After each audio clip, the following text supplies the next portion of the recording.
right, team. Just as general rules for the room, if I could just ask that you stay muted just to remove any background noise, and general rules of webinars. So if you feel like having questions and whatnot, chuck them in the chat room. Jono will field those as we go. Failing that, Sam and I will take the lead on today's session, and we'll be talking about leading with empathy, which is a topic that many people have asked us to broach. And before I go delving into the details and whatnot, I would just say, as a guiding theme or a caption for today's discussion is we're ultimately talking about people. It's people create businesses, people create culture, people create organizations, and all the wishful thinking in the world doesn't seem to save those organizations that start to interpret their people as resources. And ultimately they pay a hefty price for those in the long term. So I just caption everything with what we talk about today under that kind of premise, and hopefully we can have a bit of discussion. Towards the end, we'll open up a Q&A and we'll have a bit of to and fro between some of the people within the room if the questions are there. If not, we'll happily engage afterwards and we'll take it from there. Context, so context is everything. And it was funny, Sam today was joking, telling us about a joke she had with her friend, is that our team always labours on context.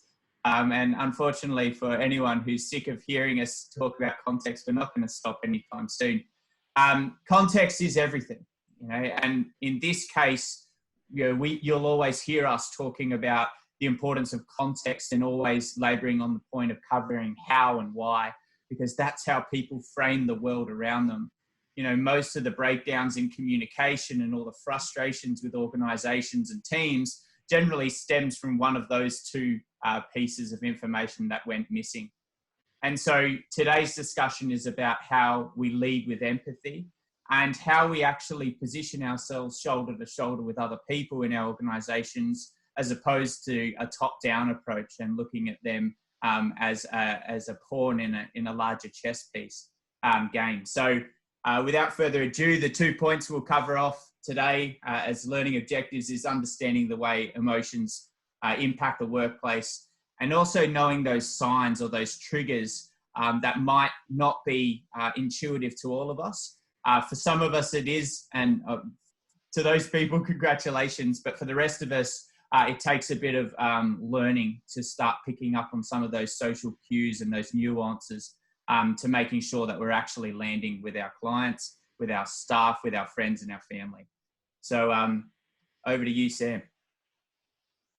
Thanks, Dave. And thank you everybody for joining us here today. And so what we were wanting to share with this particular point was the difference between empathy and sympathy, because we can very easily fall into this trap. It is tricky, and it's why there is the definition in the difference. And empathy, the way I describe it, is standing with somebody. You aren't necessarily going to save them. You aren't never necessarily going to solve the problem, but you are going to stand with them rather than preaching to them. So sympathy, if you look at this, the way that this chart is presented, it's only one step up from empathy. From pity. And if you think about how you feel when somebody pities you, it feels like they're looking down on you. And that feels like that they're shaming you, that shame on you that you've entered yourself into this situation. Like it's your fault you're here. And that can really make it feel worse. You can really feel like if somebody's being sympathetic towards you, even though they may have a genuine intent, and they want to make you feel like they would like to see you out of the situation, you can actually create disconnection instead of what you're designing to achieve, which is connection. And if you can achieve connection with your teams and help them to feel that you are with them, that's when you can actually help people to come out of the space and raise your team out of the hole that they may be in. So that's how I would like you to see the difference between empathy and sympathy, is being with somebody and standing alongside them rather than standing above them and looking down and preaching to them. That's the best way that I can explain the difference there. We want to drive connection, not create disconnection. Yeah, good point, Sam. I don't know about everyone's background. I know about some of you, particularly Quinny. He probably was shoulder to shoulder with Jono and I in the next story I'll tell you. But I've actually seen bar fights over people who have actually had pity on other people. It's enough to really piss someone off. When you're talking to someone else and you're looking at them from a top-down approach, you're essentially putting yourself in a position of judgment over them. And I've never seen an outcome that's positive or favourable. And most times it always ends in resentment. And resentment ultimately is the foundation for toxicity in any relationship, be it a team dynamic, individual relationships with each other, family, friends. It's resentment, that resentment of someone who at your most vulnerable period took pity on you and didn't see you as an equal or as a peer, and actually decided to judge everything that you did from that point. And I kind of try and put a bit of a personal touch on it, but I've actually seen people go toe to toe over this stuff. It's not a small thing. And, I can only quote a very favourable message my dad once gave me, which was never shame a person unless you want an enemy for life. And I've seen that play out so many times where people just hate each other for such a long period of time, unnecessarily. And it normally stems down to those two things, that level of pity or pity translating to things like shame. And just when you're saying on that, Dave, one of the things that we covered a little bit before was sometimes it's actually for us a protection measure. We want to be there for that person, but we want to pretend in our minds that we wouldn't have made that mistake or that we wouldn't be there. And that's because we would like, oh, I'd hate to be in that position. We do feel it. We'd hate to be in that position. So we want to try and distance ourselves from the position. But in distancing ourselves from the pain, that's where we isolate ourselves from them. And that's where the problem starts. Yeah, that's a very good point. That distancing factor is something to consider. Jono and I always have a throwdown line, which is, how's the view from the cheap seats? Yeah. Someone's coming to you when they're most vulnerable, but I'm sure in 4 weeks ago that you were in a similar state, or maybe a year ago, or maybe you had relationship problems or whatever. No one's without sin here. And it's being able to put those cards and those knives on the table and say, oi, look, I'm no better than you. I can relate I might not be able to relate in the exact circumstances that you're in, but I've done stuff equally stupid. And I'm okay with that. Like, I've made mistakes, you've made mistakes, you and I are on the same level. Let's work together, shoulder to shoulder, to actually figure this beast out. I think that goes a pretty long way. Yeah. All right. So leading with empathy, business benefits. I could sit here and vomit out a whole bunch of, management consulting buzzwords and stuff like that. But what I'm going to say is this: your company is made up of teams and teams of teams. So ultimately, they need to work together. Otherwise, the functions of your business are just not going to work. It's as simple as that. If this same would apply for, any type of team, your sporting teams, families, relationships, all these things apply. And nothing that we're telling you here is a sudden, silver bullet or something that hasn't been discussed in the past.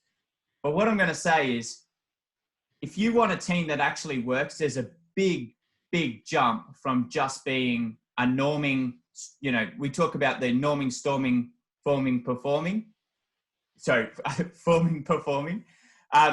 Once we've actually got to the stage of high performance, it's a bridge ahead of everything else. It's a whole new world available to us. And it's one of the most infectious things that you'll ever experience. Being in a high performing team is nothing short of incredible. And once you're in it, you try and recreate it wherever you go. And one of the foundations for those teams working is having a very good understanding of what our strengths and weaknesses are.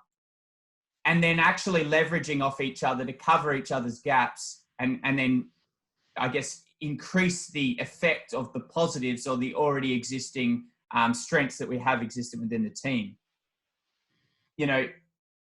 One of the things that we learn in defense, and Quinny and others and Dave, I can't see a video, but I'm sure I'll get a head nod. is the thing that was able to pull certain teams and armies and organizations apart from others in a very, very competitive setting was the ability to make quick decisions. So the ability to actually speed and expedite the actual decision-making process. And it's based on an agreement that we're not always going to make the right decisions, but if we can make decisions quicker, based on very, very clear and accurate communication, because we don't have to deal with all the workplace drama, then we're going to be like leagues ahead of everyone else in this game. If we do make mistakes, we can make another decision to correct it just as quickly. So in business, there's no difference there. You know, the ability to keep that momentum is leveraged on an understanding that the communication we're saying to each other is actually authentic and true to the best of our ability. Can anyone relate to that? You can get a thumbs up or a head nod or whatever, but can anyone relate to that particular frustration in what you think you're getting from another person is disingenuous, or it's not accurate, or it's not timely, and therefore we can't trust it anyway? And pretty much the discussion we had was a waste of time in and of itself. And so then we've got to go through fact finding, and we've got to go through all these processes to actually validate what they said in the first place. Had you actually had a good relationship with that individual, you'd know what they're telling you is pretty true. And Jono and I always subscribe to the point that, you know, good friends and managers and leaders will tell you what you need to hear, not what you want to hear. And once you get to that point, that's where we actually have the baseline for high-performing teams. The other thing I'd say is, you know, I've put in the fourth point there, genuine loyalty. It's actually giving a shit. You know, God forbid when someone opens up and actually comes to you with a level of vulnerability that that person actually is, you know, received with a human, not a robot, and not a somebody that's going to, you know, force a methodology down their throat in an attempt to, you know, generate rapport. There's no tricks to this. This is actually about human-to-human interaction, and it's about listening to someone in order to actually understand the problem, not just a means in order to reply. Dave, just with you, sorry, you said there about being able to make decisions as well. That's really important for a high-performing team.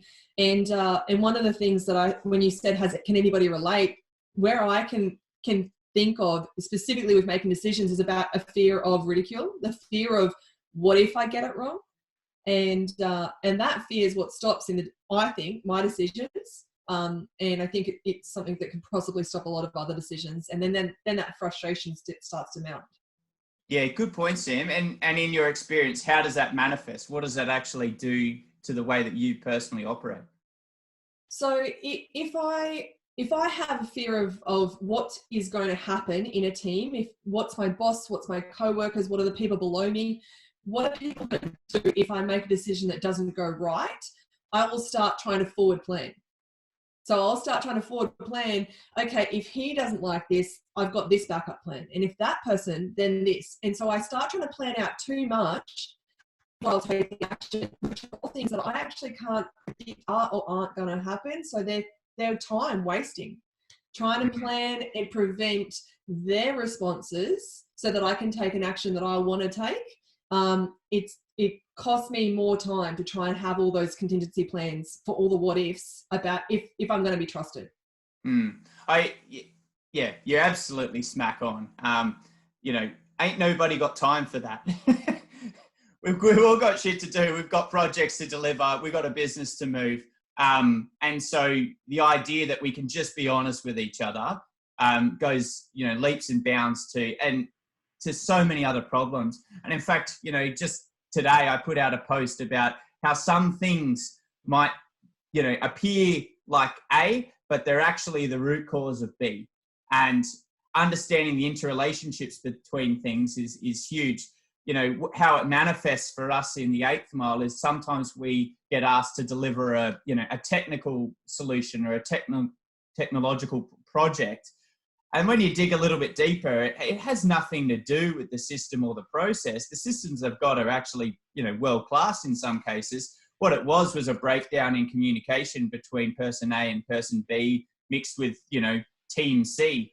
You know, these people refuse to talk to each other because they hate each other. And what it looks like is a system problem. You go, oh yeah, it's an integration problem. No, it's not. That person wants to see that other person fail. Whatever system you put on there is going to go corrupted. Don't worry about it. So let's go actually look at the team. And sometimes it's the other way around. Sometimes what looks like a people problem actually is a technological problem. Yeah. You happy to move on, Sam? Yeah. Okay, so what I want you to think on in this space is key messages, and with that, it's what messages are you delivering and how are they being received? Not just that they are out there, but are they being received the way that you intend them to?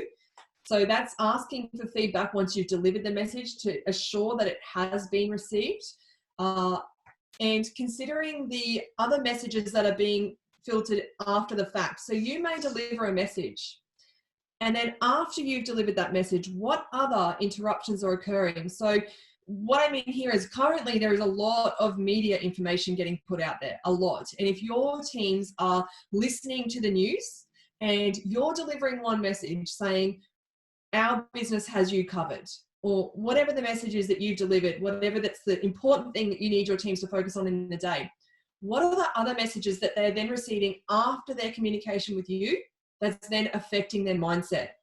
Because you've only had one touch point.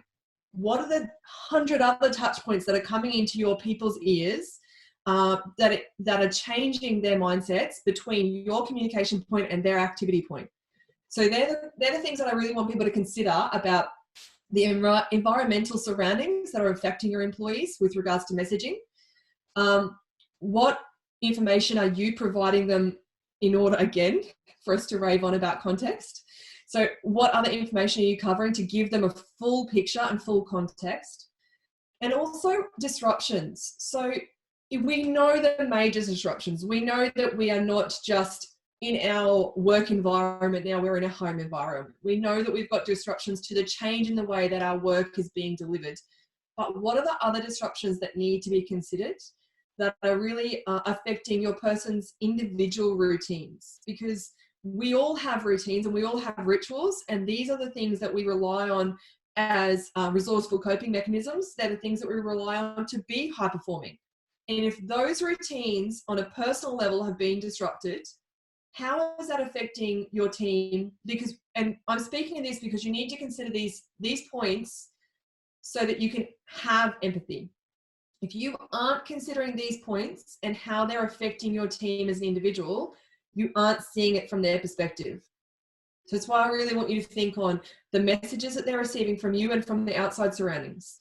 What disruptions are happening to their routine, to their morning coffee routine? Their morning coffee routine may have included speaking with 3 other people in the cafe, which gave them that sense of connection, which gave them the confidence to perform well.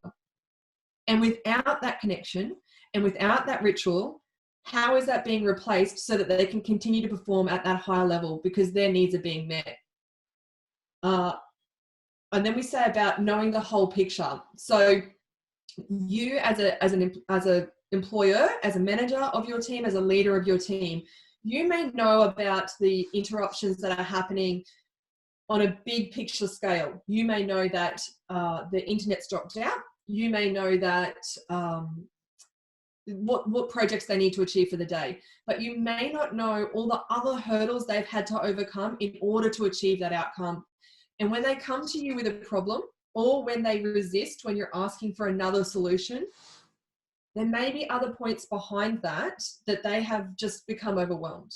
They've felt like, I have actually today I have already overcome my child having his finger jammed in the door. I've already overcome my cat running under my feet or whatever's going on in their home. I don't have a cat, but somebody else might do. They may have already got hay fever from some of the thing that's happening, or a phone call from a family member that they're not well and they feel distanced and unable to help that family member. So they've got an unwanted identity that they're not being able to be the person they want to be in their family. All these other interruptions and disruptions, all these other setbacks that have occurred on a small, minute level that add up to the overwhelm that you see in a person. So when you see overwhelm, can you please pause and ask your team, tell me about this. Tell me what led up to this. Because if you're asking for that step-by-step piece and you can understand more of the entire picture, you're going to be able to have that empathy in a better level. And you can't predict that. You can't guess that. You've got to ask for that. Yeah, well said, Sam. From my perspective, just to reinforce what you were saying there, Sam, we're ultimately talking about leading with empathy. So we're talking about leadership here. Leaders have moral courage to open Pandora's box. Yeah. That takes guts. It takes serious guts, because as soon as you open it, you can't close that beast sometimes, not for some, or at least not for some time. So we're going to have to deal with all the crap that comes out of this problem. And sometimes it's multifaceted. Some people relate to having, workers with financial issues or having health problems or whatever. These things all interrelate. You can't, wishful thinking doesn't win wars. You can hope this problem away all you want. It's not going to make your problem any better. In fact, it's just going to get worse. It's going to be like a festering wound that will just get worse and worse and worse. So, a good leader, somebody will, in their early years, they will try and avoid some of these problems because they don't want to have to deal with the issues of opening Pandora's. But the more experience you get, you realize that you can actually deal with this. There is, you'll have examples where this has been successful. And most of the time it is successful if you're willing to see it from end to end. So I just kind of put it out there, if you're a leader, we expect that of you. So if you want to be a leader, pick up the reins and do the thing. If you don't want to be a leader, don't do that. It's not for you. So what we're talking about here is leading with empathy. Let's make it very, very clear. And there is an expectation that you are going to ask these questions of your people and you're going to do the right thing by them, because that's what good people do. So that's just kind of my little spin on that, Sam. Yeah. All right. Triggers. These can be really hard to find. And sometimes they're very subtle and sometimes they're nuanced in everyday interactions. But what we're looking for is, the human brain does one of two things, and it's normally about a 50-50 split. We have pattern finders and we have difference finders. Some people's brains are naturally tuned towards finding patterns with things. You put up, that they're the ones that find interconnections and interrelationships with everything. They're the ones, I talk a lot about interconnections all the time because my brain's going a million miles a minute and it's trying to link everything together all the time. There's about 50% of people in the world that do that. The other 50% are difference finders. You could put up a whole set of data and they will spot intuitively the one thing that stands out that's different. But the reason we have these skills is it's about social interactions. For the pattern finders, it's about people who can, identify why someone does that over and over and over again and starts to make sense of that routine and that rhythm. And then they can start to make a relationship. With that relationship, it's built on rapport. Rapport is built on the ability to match and mirror others. And in being able to identify a pattern, you can actually adjust your behavior to suit and build rapport with that individual. It's a natural skill we have. For the difference finders, they do it the other way. They wait for something to go a little bit weird or skewy, and then they go, oh, that was different. That's a unique skill in and of itself. The ability to see someone's pattern and go, that's changed. Why has that changed? And be able to dig that next level deeper. So use these, some of you will naturally subscribe to one or the other. So think about who you are and use that as a tool in your toolbox to get this effect with the people that you work with. Use it as a strength.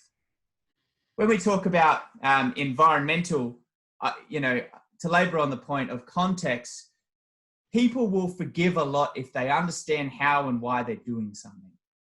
So little time we spend in actually explaining what it is we're doing in the first place and the reasoning or the reckoning behind that decision.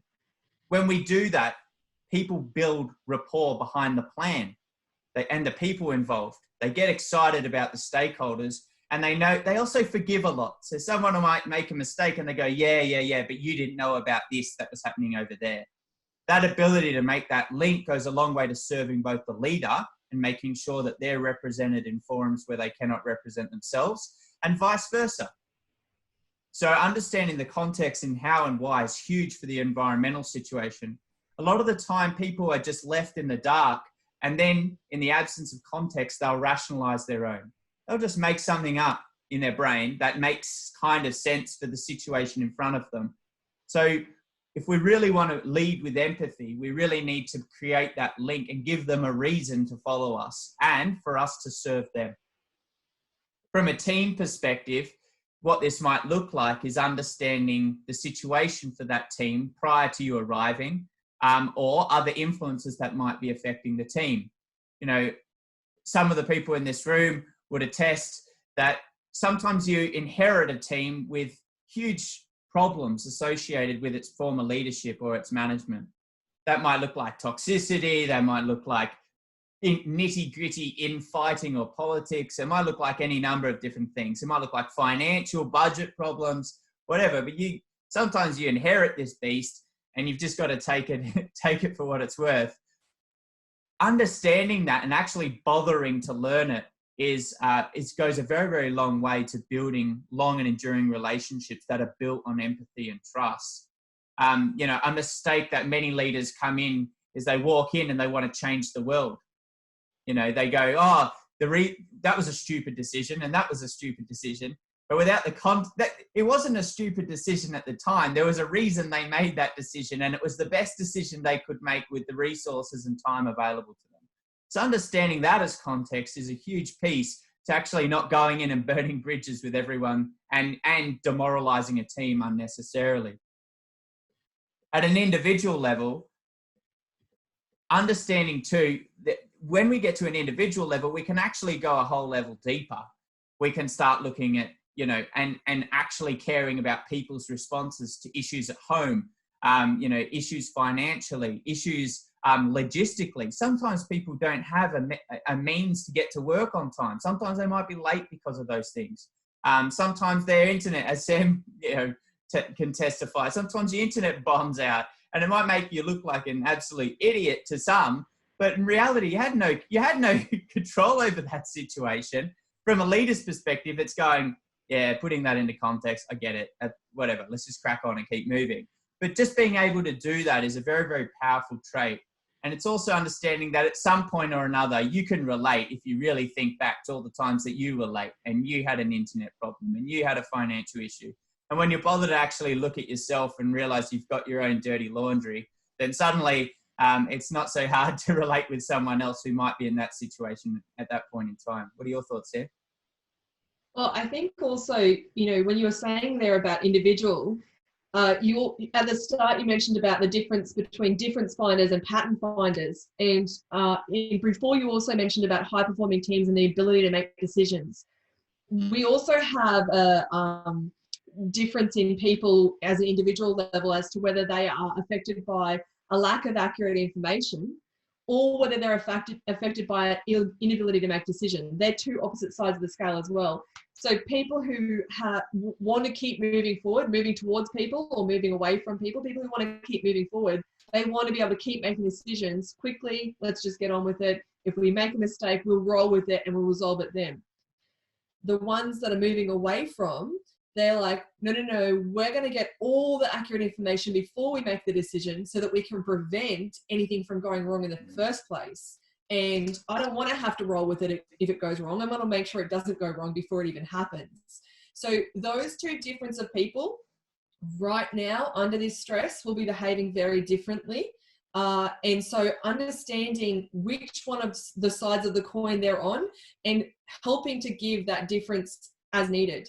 For the ones who want to keep forging ahead, help support them for that space. And for the ones that want more accurate information, help support them from that space. But you've got to know your teams at an individual level to be able to support them in the right way. Because if you're trying to help somebody who wants accurate information by pushing them ahead, you're going to get more resistance. You can't manage your entire team the same way that you manage person A for person B. The one that wants to be given more accurate information will want that. The one that wants to forge ahead, if you try to weigh them down with too much information, they'll be like, get away. I just need to move on. So understanding that's another part of empathy, understanding what the individual wants for their support and helping them that way. So I think they speak to a lot of what you were just talking then about the difference between pattern finders, difference finders, moving away from and moving towards knowing your team at an individual level and treating them respectfully like that. Yeah, no, really good point. You know, for the people who are more visually preferenced, you'll be looking on the slide right now at what's called the Rube Goldberg machine. This is, the Rube Goldberg machines is now a competition, international standard competition where, someone gets a ball rolling over here and it sets a swing and it knocks a thing and it has a whole causal effect, almost like the butterfly effect. I thought I'd put that up just to explain about how what triggers over on the left side has a disproportionate or completely different or altered effect on the right side, or vice versa, right? So understanding that the same applies to our people. I had a really cool CEO once, and she used to say, so-and-so's cup's just full. And then the analogy for that was, if we put any more in, it's going to overflow and we're going to lose them. And understanding that analogy for her and her staff was to be able to whoa, we're going to pause on that person for a bit. We're all about the long-term gain. This is a marathon, not a sprint. And being able to actually empathize with that person and then change the tasks and stuff around them. It can be very, very stressful for people when we push them over the top because it's very hard to undo.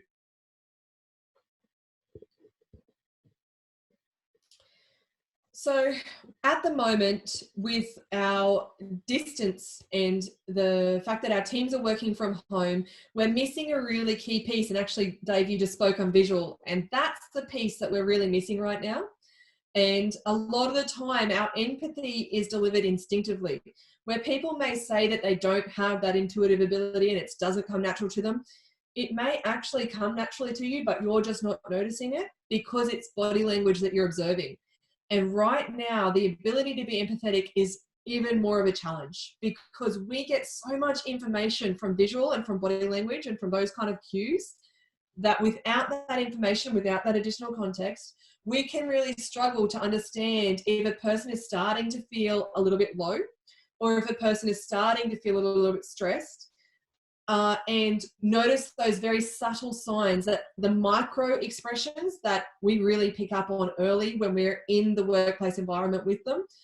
And at the moment, we're going to need to rely a lot more on voice, language, and patterns.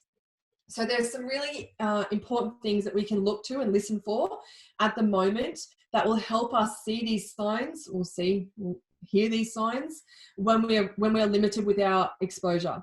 Now, we do have Zooms, and so we can see some facial expressions, but if you're just on the phone, or in email is even worse. If you are suspecting that your team member is starting to have some change in pattern, if I start with the patterns, because patterns you may be able to see in email. So if you are noticing a change in the frequency of communication, if you are noticing a change in the style of communication when it comes to emails and the style of the language in the emails, or the style of whether the email has less or more content in them, or if you're noticing a change in the delivery of the work and the quality of the work. If any of those signs are occurring, pick up the phone. You're not going to get any more information than just noticing those changes in patterns in those emails. If you're noticing that, don't just shoot an email back and say, "Are you okay?" That's already distancing between you and your employee. If you pick up the phone, you can hear in the tone and you can hear in the language. So if we go then to language and we start noticing that they are using more subjective language or objective, because we're talking about two sides of the coin. If a person traditionally uses very factual information in their communication, but suddenly is using very subjective and emotional language, that change can mean that they are under stress, because under stress, we tend to go to the opposite or extreme styles. So noticing whether people are using factual information or emotional information in their language. Noticing whether people are using negative language, if they are sounding like it's me against the world. I have too much on my shoulders, like, you know, the cup is full analogy. There are things that you can notice in a person's language that tells you they are starting to be overwhelmed. So looking for that negative language, looking for that, there's sentences that I just can't think of my head right now. So if anybody else in there is like, yeah, no, I know when somebody is saying that, this is the sentence I hear, write it in the chat box, because they're on the tip of my tongue, but not rolling off right now. But I'm sure you guys know it. And defensive language. If somebody, when you do ask, and if you do ask for another activity, for example, you say, I've got this project, it's got to get done. Can I get that from you? And you get resistance. You get no, you get as if I could do that, or whatever you get back, that defensiveness around whether their work quality is good. Even if you start a conversation about, hey, yesterday that project that you delivered, and immediately you're met with defense. Before you even said what you were going to say, you may have been going to say great work, but you're met immediately with defense. That's a person in overwhelm, because that's fight or flight. So noticing those things in the patterns, then picking up the phone, noticing in the language, and then noticing in the voice. Are they becoming impatient in the communication? Are they cutting you off before you finish your sentences? Are they becoming blunt and demanding? And if they're becoming that way with you, chances are they're becoming that way with their co-workers. And are they becoming hesitant and overly cautious? Is there a stutter starting to occur? Because this can happen. We can start to see people start to stumble over their words when if that's the way that they traditionally behave. If they're a flight or a freeze, you may see stuttering and stumbling over words. If that hesitation and that drawn out pause is starting to occur, that's an opportunity for you to pause and then ask a little bit more into it. Because if you don't ask into it, if you don't give voice to concerns, they can do a lot of damage in that undercurrent. Yeah, good point, Sam. I personally, people who work with me and know me, I'll generally say, how are you tracking, which is an open-ended question. And then the next part is, what have you got on your plate at the moment? It's because it opens up a subjective conversation in and of itself. The first one is, you know, be well. How are you doing? You know, give me a litmus test on, you know, how you're tracking as an individual and as a team. But the second one is, what have you got on your plate at the moment? You know, it's a very casual and colloquial way of saying, you know, what have you got on? And they will always tell you in detail what they've got on. And it opens up the home life, it opens up work life, it opens up projects, it opens up everything. And they will tell you in almost cascading order, in order of priority, what's on their plate at the moment. They'll go, oh, this damn, you know, tender or whatever it is. And that's a really good way to get the conversation moving. So that might serve other people as well. I love that you said before, when we were talking, Dave, you mentioned about, you just said there, what have you got on your plate? You mentioned before that a person will tell you what they need to hear from you, but you've got to be listening. I loved that you said that, because it's so true. We don't need to come up with this information. We just need to listen and be able to reflect, match and mirror. Yeah, absolutely. Yeah, no, you nailed it. Absolutely nailed it. Shall we move on, Sam? Yeah. All right, traps. I like that Sam put on this slide, give ourselves permission to make mistakes, because the 8th Mile is founded on a principle that we've made more mistakes than anyone, and we're willing to talk about it. Yeah, and genuinely, that is how we build rapport and trust with people, and that's how we've grown this community so quickly. Is because we'll tell you in graphic detail how we've stuffed things up, so you don't have to do the same problem, make the same mistakes. It's a big deal. We've got nothing to hide, and because we've got nothing to hide, you know, it goes such a long way to accelerating our relationships to the point of rapport and empathy. So, you know, we had on here the damage of sympathy. We talked about the effects of, you know, it being associated with pity. But I'd really challenge you to actually think about your languaging and actually how you actually talk to other people. You might be doing it inadvertently. It's none of what we're talking about here is about deliberate maliciousness. And in fact, a lot of what we talk about results in a term called malicious compliance. Malicious compliance is a term that was told to me by a system administrator on one of our projects. And I'd never heard of the term before, but I've subsequently come to love it because it explains so much.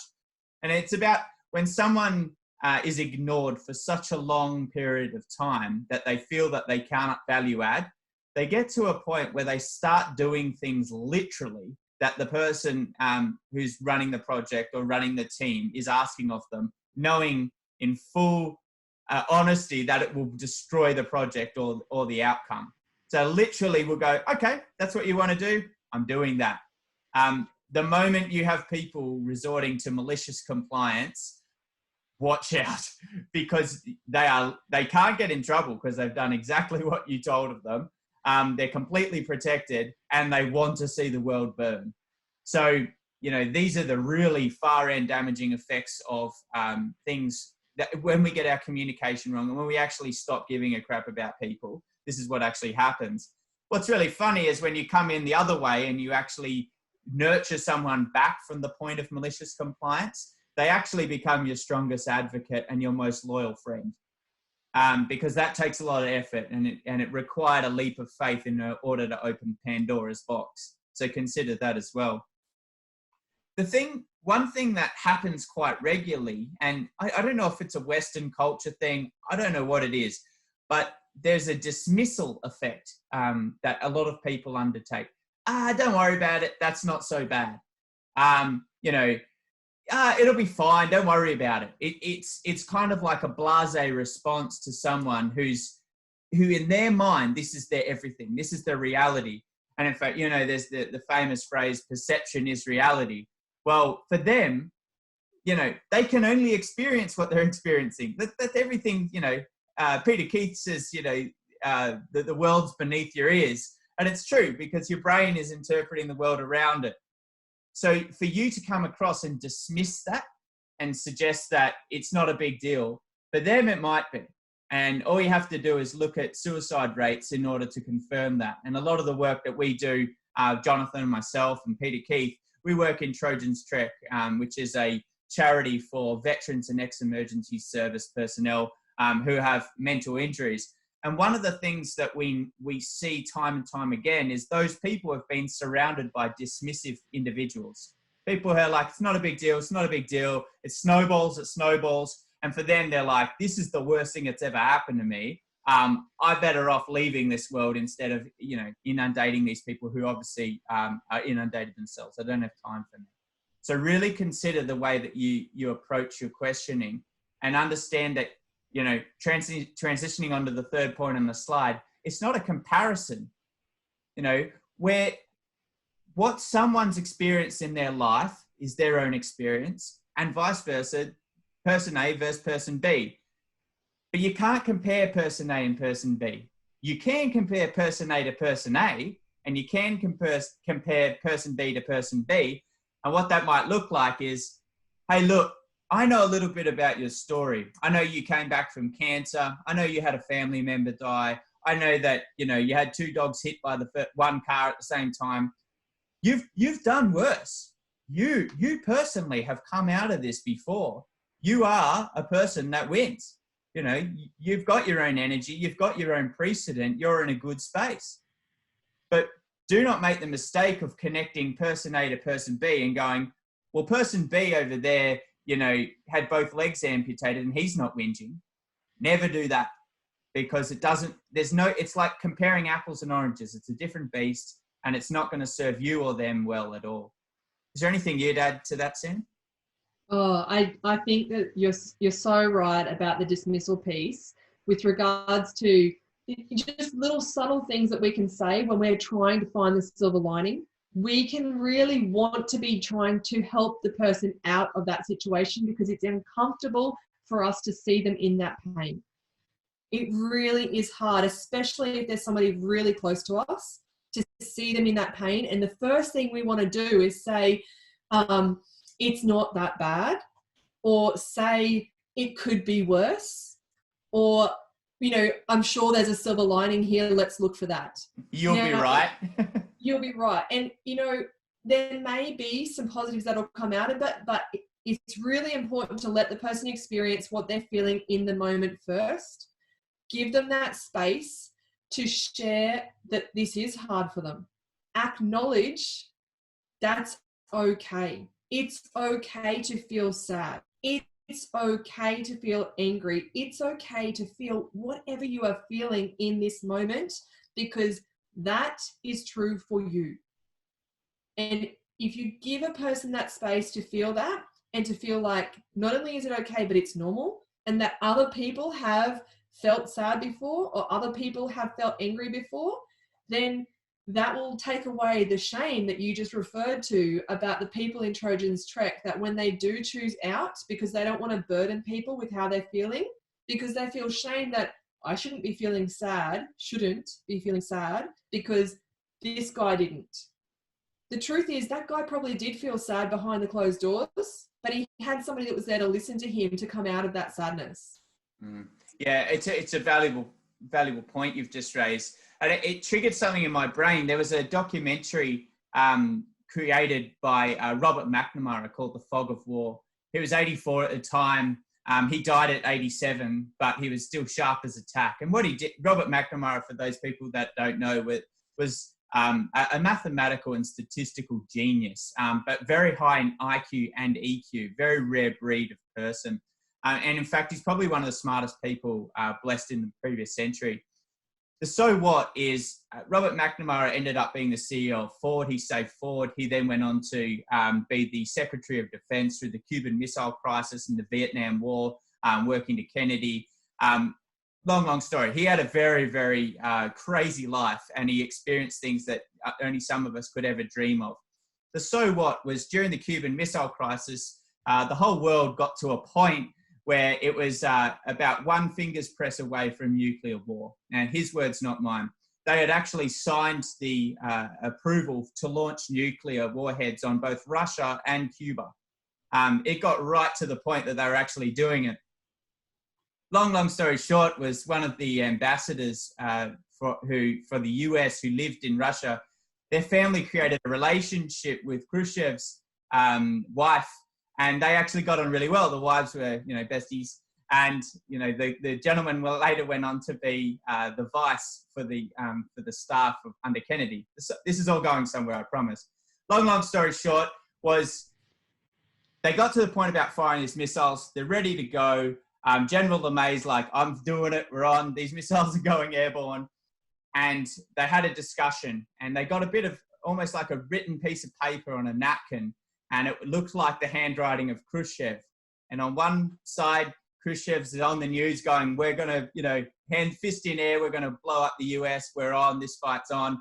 And on the other, we've got this napkin that kind of looks a little bit like a note from Khrushchev. It's like, I don't want to do this. This is a terrible thing. Like, let's stop right now.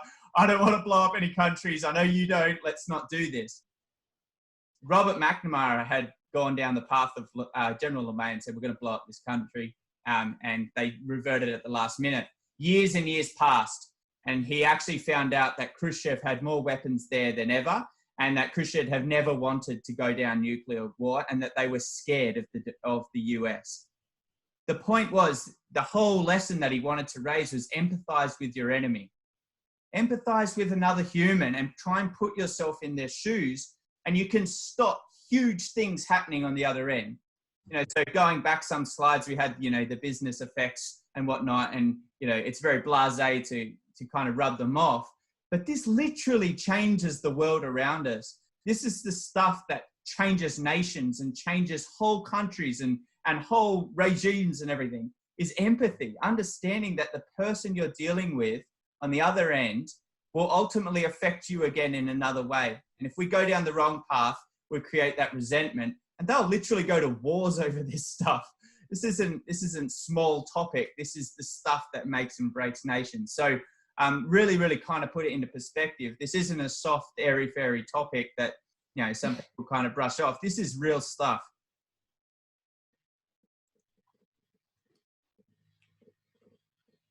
Right. You want this one, Sam, or do you want me to do it? Oh yeah, I can cover it. So solutions. When and only when we've given people the space to be in what they're feeling, and to share, like Dave said, about what's on their plate, and to not only not try to compare to others, but not try to compare to ourselves that, if you think that's bad, I've already handled this. Like, once we've given the right amount of credit and time to the space that we've spoken in before, then we can move over to trying to find solutions. And I'm really glad, Dave, that you just said it's not airy-fairy and this isn't soft. This is the kind of thing that we are talking about that takes courage. The courage to have the uncomfortable conversations. Jonathan says that so often, and he is so right. If we avoid these conversations, they fester. So we need to have, first of all, for ourselves, the structure to have these conversations, because they are challenging. It is Pandora's box. So we need to have structure in the way that we speak to our people. And so this would be in first being aware of how are we addressing the conversation. So are we agreeing on the goals and how we achieve them? Is this the right forum to have this conversation? So it's not in a group Zoom call like this, if it's going to be a testy subject that might get heated. With that as well, are we considering that, what is the weight behind? Because hot topics will have other weight behind it. What is the weight that is behind this topic? What is the weighted information that has made this a hot topic? So consider all the structure of those things first and get them for yourself. Write it down. Be prepared for that. Come to this with a plan. Don't come to this shooting from the hip. So have that structure for yourself. Allow enough time to have this discussion, because if you try to have this discussion in a 2-minute, click the switch, it's going to go wrong from the start, because you're trying to force somebody through it. You're trying to rush yourself. So allow the right time and provide clear instructions in writing. These kind of conversations, they are difficult. And so always be taking notes and summarizing this. This is structure to protect yourself and to protect your employees when you're having these conversations, because empathy, like we said at the start, does not necessarily come naturally. It is not necessarily easy for everybody if it's something you're just starting out and practicing. So we need to give ourselves these things in writing. And we also mentioned about people who need that clear detail. They may need time to reflect on this after the fact. And if they're that kind of person, it's really helpful for it to be in writing. Now, self-awareness. Before we have the discussion, we need to have the self-awareness to know, are we in a good space? If we are already stressed, we're not going to be able to hold the space for our employee to be able to share their time, share their stress, because we're already in a reactive space. We need to manage our own cup first. We need to make sure that we're in a space that we can listen, that we're not going to be easily triggered. So we need to check in with ourselves and be real with ourselves there. If you're not in a position, you may actually enter the conversation believing you're in a position to be good. If it starts to raise, your tensions start to raise, have the awareness that they have and use some sentences. Can we circle back on this tomorrow? Use some things like, let me have a think on that and I'll get back to you. I don't have the answer for that at the moment, but I will. Or let's stick to one topic at a time. If it starts to get to this. Start to notice those things and use those sentences for yourself to, again, hold the structure and then move through. Now, the other thing I want you to look on is social awareness. Have the awareness if a person is themselves ready to have the conversation. Is it something, Dave, you actually, one of your posts mentioned about we try not to give information to a person if we don't trust they're going to be able to handle it, and that's disrespecting them and their own ability and their own emotional intelligence. We want to also understand is this something that is going to be a triggered point for our employee? So there are some unwanted identity words that we don't want to use because they actually may heighten people's anxieties. And if, as an individual, I've got up here, remember your values. So our company values we want to stick to, but individuals have values too. And if an individual really prides themselves on being reliable, if you call them unreliable, you're going to have a fist fight.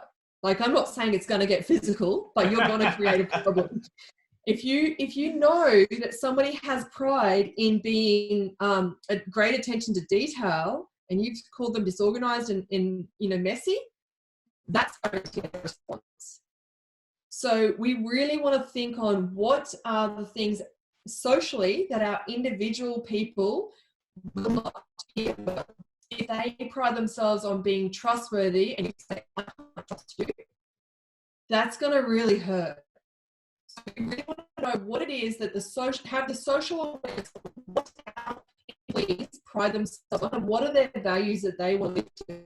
Because it's okay to say this didn't meet our company values, but be careful to say you as an identity, your person wasn't this thing. We want to say this time didn't reflect this value, but we don't want to say you are not being trustworthy, because that is really attacking their person, that's attacking their identity, and that's not going to get a good result. So we want to be very careful with the self-awareness that we're ready to have the conversation, the social awareness that our person, our employee, is not hungry or tired or in a situation where they can't receive that conversation, and then know our employee and what it is that they feel most offended by, and stay away from those words.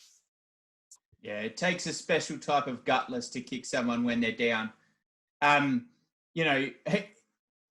If you're using words to undermine someone's values during a time when they're most vulnerable, that says a lot more about you, I feel, as a leader than about them. In fact, we should be using those words in order to build them up and get them back in the running, as opposed to pulling them apart.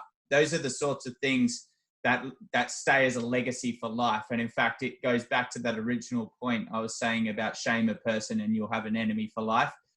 Sam, you pretty much described that to a T. Don't fall into that trap inadvertently or deliberately. Be very, very mindful about it, and get to know your people so you know what their values are, and use them as a mechanism to actually build them up.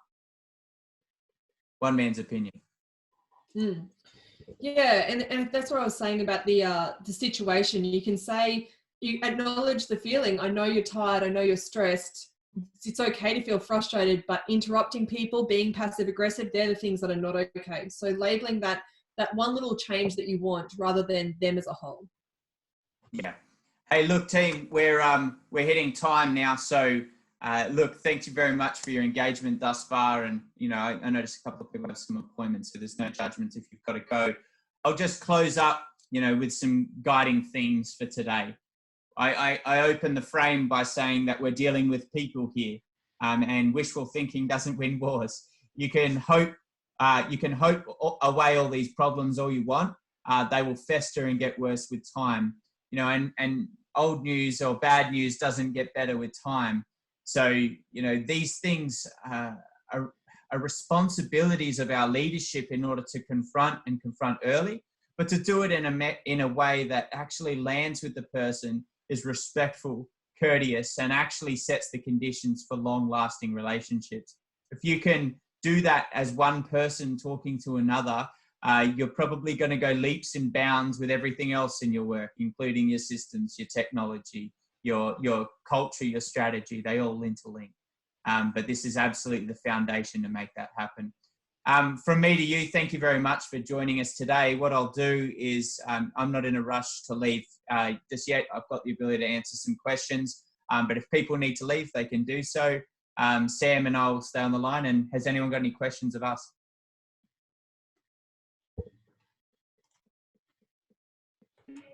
Hey, Dave, I'll ask a question straight up then if you like. Hey, I've come across leaders in the past that tend to get too involved in people's lives, and they kind of cross that threshold. And apologies, I missed probably 15 minutes of this on a call, and I hope you didn't cover it then. What would you say to people like that, and how do people self-identify they're probably crossing that threshold between leader, manager, and into someone's personal life? Ask them. Yeah, ask them. I honestly, I know it sounds like a very short response, but too often we make assumptions about other people without actually cross-referencing with the individual themselves. And if you do it from an angle or a perspective of love, and you say, hey, look, I don't want to delve into your personal life more than you'll let me in. But from my perspective, I've noticed what A, B, and C. I'm just cross-referencing with you to make sure that everything's all right. Is there anything you'd like to share with me? If they choose not to share at that point, we've got a pretty good gauge of where their tolerance is. And on other occasions, they'll just spill the beans. They'll go, geez, I didn't realize it had been so obvious on the outside. I'm glad you asked, and off they go. The mechanism to finding out is an open-ended question. It's reinforced on the back end of genuine care for that person. It's like, hey, look, I'm not your boss right now. I'm a friend. I'm a friend who's seen this. From my perspective, it kind of looks a little bit like this. I could be completely wrong. I just wanted to run it by you and just see if everything's all right. Is there anything I can do to help? Is there anything you want to tell me that might provide a bit more context? What have you got? And you watch what they do. Thanks, mate. Yeah, cheers. Good question, bud. Dave, it's really important what you mentioned there about open-ended questions. Because even I'll refer to my 4-year-old, and something that they say is, when I ask my 4-year-old what's going on for you right now, they teach us not to say, are you feeling angry? So don't fill the space for them. Give them the opportunity to say it. That's open-ended. And I think, with what Andy was just saying there is, if you come to a person and say, oh, I think this might be going on at home, and you're filling the space for them, rather than opening it up and letting them say what's okay and what's not okay to share. Yeah, it's leading questions. How you ask the question determines the outcome or the response you'll get. The media are perfect at this. They give you A or B, and both of them are terrible, but one's slightly worse than the other one. So they end up going, I do this, and then that's the grab for the video, They've got it to a fine art. But yeah, absolutely. Anyone who's good at communication can shape someone into doing what they want. The real value of an individual is actually caring about the information, not trying to get the answer. It's the person. We're trying to help the person here. The actual content is largely irrelevant. We're trying to find the root cause of this. We're trying to go past all the wordage in the end as it is. So we're actually, the words coming from an individual are only part of the story, but it's a good starting point. Any other questions before we all go our separate ways? Yeah, I've got one. It is, Mitch. What do you got? Cool. Sam and Dale, I was just wondering, what would you say, what would be some practical advice for someone that's own cup's a bit full and maybe feeling a bit of empathy or compassion fatigue? Sam, this is your definitely. So I said a couple of those sentences earlier about can we circle back on this tomorrow and things like that, but I understand that can only go so far. At a certain point, there's a time when you feel the need to step up. What I would recommend there is knowing what it is that re-energizes you. So what I talk about is managing energy. And if you know what it is that drains your cup and takes from your cup, being able to balance how many things are taking from your cup with what things fill your cup. So with your cup, for me, music is a cup filler. And if I know I'm going to have a really heavy day, I'm going to have intervals where I'm going to have music. So I'm going to have morning music, midday music, afternoon music, because I know that I need to balance that drain of energy with refilling the energy, turning the tap back on for me. So I think it's really important to fill your cup in a way that that works for you, knowing yourself well enough to know what works for you, and giving yourself that pause before you then have to go and do something that drains from you. Yeah, well answered, Sam. Yeah, well answered. I also found that the more vulnerable I became as a leader, the better it got. So the more I was open and honest with the people I worked with, what I thought would be judgment, what I superimposed all these assumptions about other people that I work with. over my own narrative, and most of it was absolute BS. Whenever I actually went down the path of going, "Oi, just a heads up, I have a whole bunch of weird stuff going on behind the scenes here." What that's probably going to look like for you is I'm going to be a little bit slower with my decision making. I'm probably going to be a little bit more risk adverse than I normally am. I might take a little bit more time to reply to your emails. I promise it's not a personal thing, but the context is, I've just got a family member who just carked it, and I need to go get a funeral sorted or whatever. And that, I actually have a very real story about that happening to me in Afghanistan. I had a soldier killed, and then within a day I had my granddad die, basically while I was on the phone to my family, within 24 hours of each other, and while I was trying to run operations overseas. And I never explained that to my soldiers. I did explain it to my sergeant, who trickled it down, luckily. But I look back and I go, I should have just told them. They would have got it. Like, it makes perfect sense. But they were also dealing with the loss of their own soldiers, so I didn't want to labour them with more problems. But I understand that frustration. But wherever I've gone, put my pride at the door, I've had a better effect and just gone, hey, just a heads up, this is my story at the moment. And they go, yeah, right. And most of the time it's like, whatever, okay, how can we help? That's about it. We overcomplicate this in our own brains, but in reality it's pretty simple. That's something that 8th Mile has been really excellent for me. Jonathan actually made a comment with when he did the ALS presentation, and he said that somebody had told him to take a knee, and he's like, I don't need to. And then he got shot at, and then his officer laughed at him and was like, now you're going to take a knee. I loved that humour, because I have definitely got an overfunctioning capacity on terminal seriousness. And and if I put on too much effort and too much weight on what's happening in my world, and it affects me and draws me down more than it needs to. And I love the way, Dave, when you just said, I've got a family member that's carked it. Like, you add some lightness to it. And Ricky Gervais is really excellent about getting away with things that maybe other people would take offense to. But I love the way he's able to add lightness to the things that I take terminally seriously. So, I think that makes a big difference too. Yeah. Well, team, I think we've probably hit time.